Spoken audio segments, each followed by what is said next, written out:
एउटा प्रश्न गर्न चाहन्छु हजुरलाई एउटा प्रश्न गर्न चाहन्छु यो प्रश्न उत्तर कार्यक्रम होइन प्लिज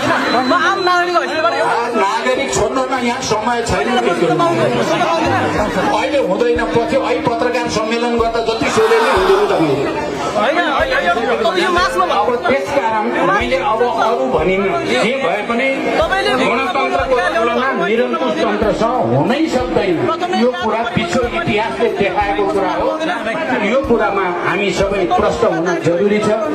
अन्तिममा यो विद्यालयलाई हिरक जयन्तीको समारोहसम्म ल्याइ पुर्याउने तमाम अभिभावक यसमा पहिलेदेखि काम गर्ने शिक्षक कर्मचारी विद्यार्थी पूर्व विद्यार्थी सबैलाई हार्दिक बधाई भन्दै म आफ्नो भनाइ टुङ्ग्याउन चाहन्छु धन्यवाद अभिवादन